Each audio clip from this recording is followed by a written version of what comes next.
Кажется, что аджика всегда была у абхазов во все времена. Ее употребление является характерной особенностью абхазской кухни. Аджика постоянно присутствует в их жизни. Без нее не обходится ни одно застолье. Аджика – атрибут как поминального, так и праздничного стола. Ее добавляют почти во все абхазские блюда. На столе ей выделено особое место в отдельной солонке. Гостеприимство по-абхазски звучит как ачеджика, что в дословном переводе означает хлеб аджика, по аналогии хлеб-соль. Так народ обозначил гостеприимство, которое выделяет его и среди кавказских народов.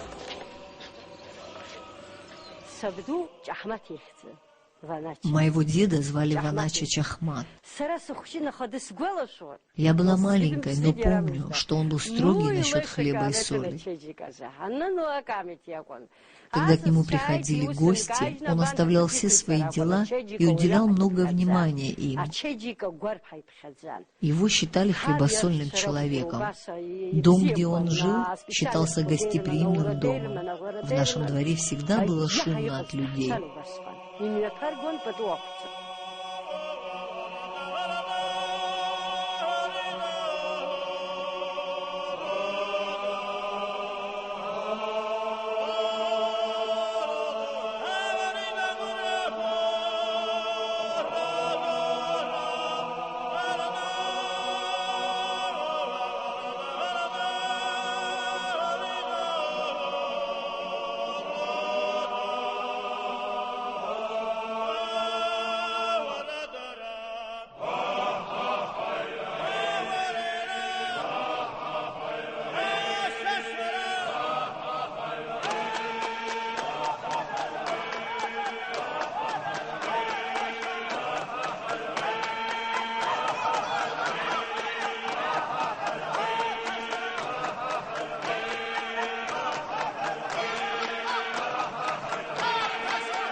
Ритуал приготовления пищи у абхазов строг. Женщина у очага должна быть с прибранными волосами.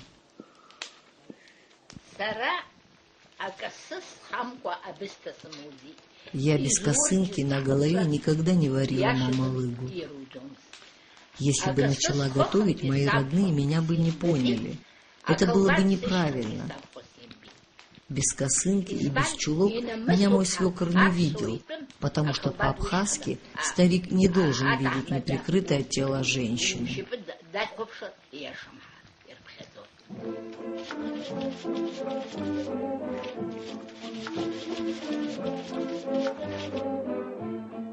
В каждой абхазской семье хранятся баночки с красной ароматной аджикой. В Абхазии ее никогда не производили в массовом порядке. Секрет производства аджики заключается в том, что каждая семья делает самостоятельно этот продукт, изменяя по собственному вкусу рецептуру ее приготовления. Но основные компоненты остаются одинаковыми для всех. Перец, немного специй.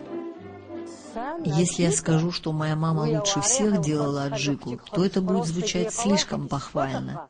Но я говорю то, что знаю. У нее был специальный камень для протирания перца. Только с помощью этого камня она делала аджику. Сейчас появились мясорубки, и аджику делают по-современному. Может, я не могу сделать так, как делала моя мама, но сейчас я делаю так, как видели когда-то мои глаза. Абхазы сеют семена перца в марте. Рассаживают нежные ростки позже, в начале мая. Растение стручковый перец к концу лета вырастает по колено человеку и дает плоды разного цвета – зеленый и ярко-красный. И то, и другое идет в приготовление аджики. Когда самые нижние стручки становятся красными, собирают первый урожай. Его нужно повесить для просушки, и лучшее для этого место – плетеная пацха. Перец находится в дыму, появляется особый вкус. Зеленые стручки тоже нужно высушить. Из них делается зеленая аджика. Ее обычно добавляют в алычевую подливу или употребляют с жареной курицей. Когда связка перца долгое время побывает в дыму, мы берем и отделяем стручки от семян.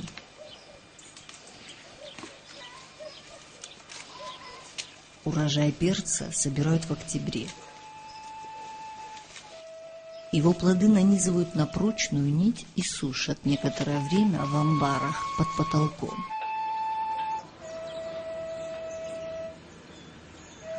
Затем нанизанный перец подвешивают в опацхах над очагом.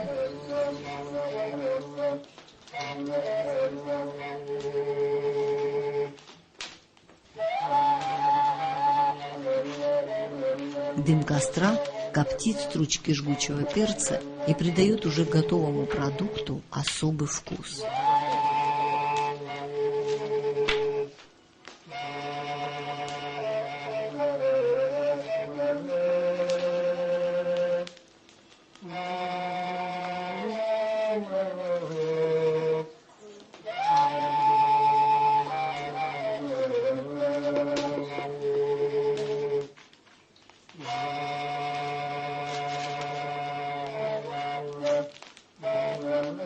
Высушенная и прокопченная связка перца становится легче в несколько раз и темнеет по цвету. Долгое время темно-вишневые связки перца украшают опацхи абхазов, придавая жилищу определенный колорит.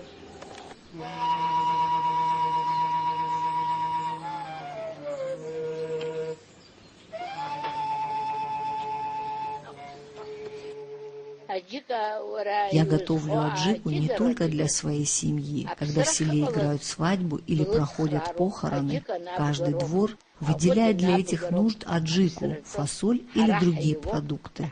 Конечно, надо поделиться с соседом и быть рядом и в беде, и в радости. Все село помогает друг другу. Когда в отцовский дом приезжает сын, живущий в городе, я выделяю ему из своих запасов аджику. Если кто-нибудь из родственников будет в ней нуждаться, то тоже получит баночку-другую. Абхазец должен иметь много аджики. Правда, в этом году перец не уродился, но поделимся и всем хватит.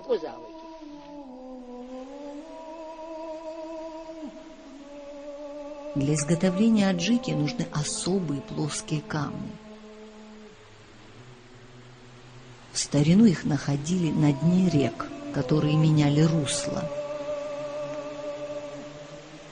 Плоскость камням придавал поток воды. Тысячелетия стесали неровности.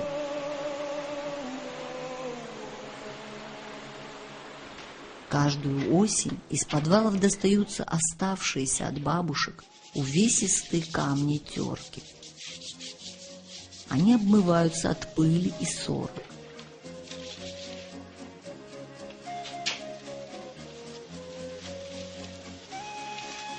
Но предварительно стручки перца отрывают от плода ножек, приготавливая продукт к растиранию на камне.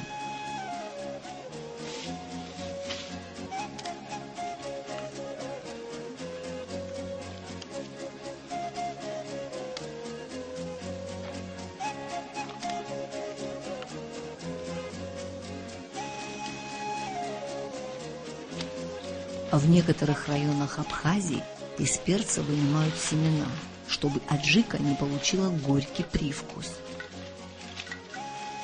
Затем стручки вымачивают в горячей воде на 3-4 часа, придавливая дощечкой с грузом. Однако в Бзыбской Абхазии стручки растирают вместе с семенами. Такая аджика, конечно, отличается особой остротой. Аджика, которую приготовили на плоском камне, конечно, отличается от аджики, пропущенной через мясорубку. Она отличается прежде всего вкусовыми качествами, да и выглядит аппетитнее. Когда хорошо раздавишь семена, тогда аджика становится намного вкуснее.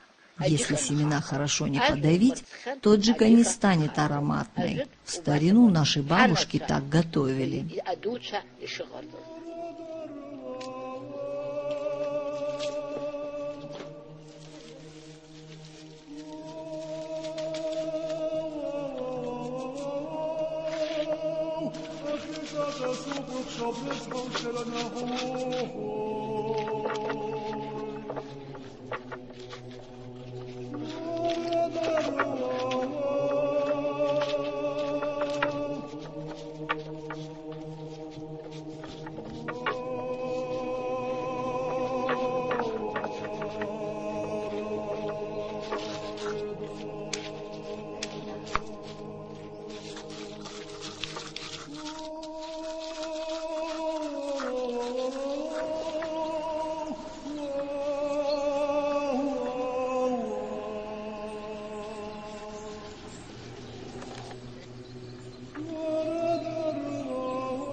Затем добавляем кориандр.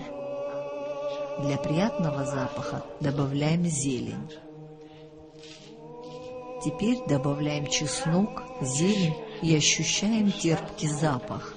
С каждой травой аджика становится вкуснее. И вот теперь-то начинаем пестиком перетирать на плоском камне всю эту пахучую массу. Так делали наши предки.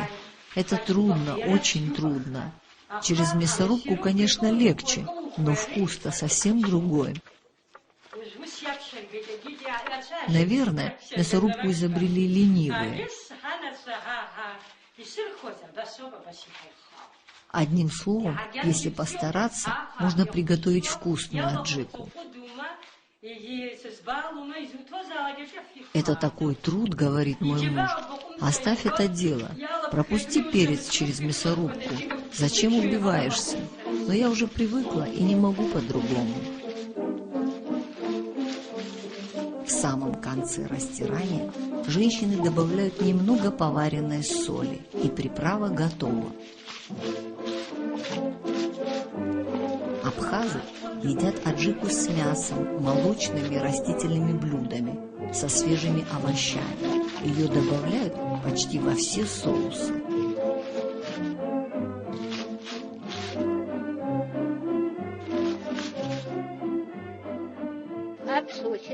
Главные абхазские блюда – это фасоль и кольраби. Последние делают из листьев растения кольраби. Сюда добавляют орех и аджику.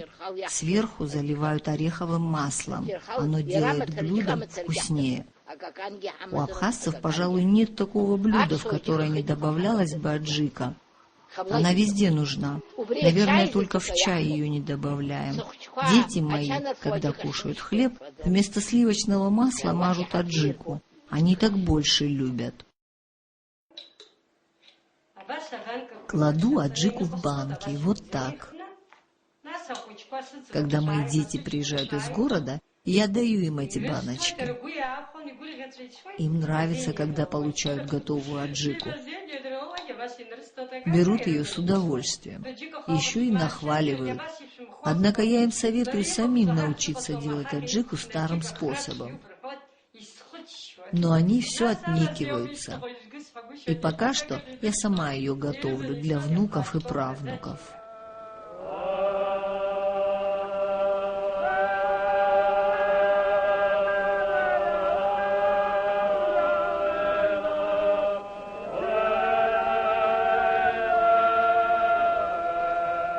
Абхазская аджика придает пище остроту и жгучесть, аромат и терпкость.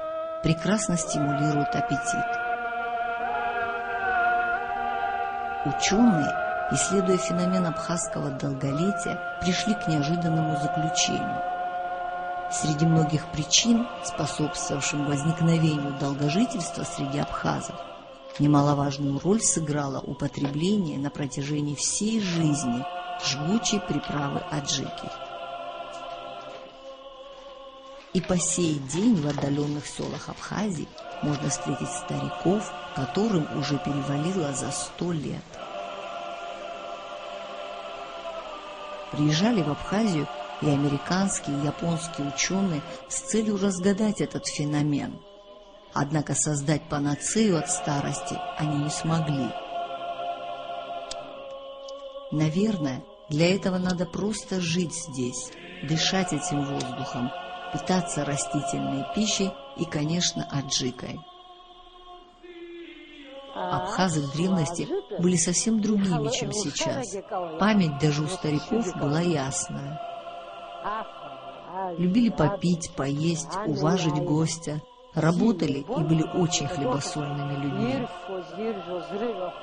У каждого в хлеву стояли коровы, вдоволь имели сыр, фасоль, мамалыгу. Все, что ели, было чистым, и здоровье у всех было отменное. Для абхазцев аджика – это не просто еда, это их образ жизни. Она в какой-то степени и воспитывает. Слишком обильное ее употребление сжигает, и потому она воспитывает умеренность, а умеренное ее потребление привносит в жизнь остроту и яркость. Так думают в Абхазии.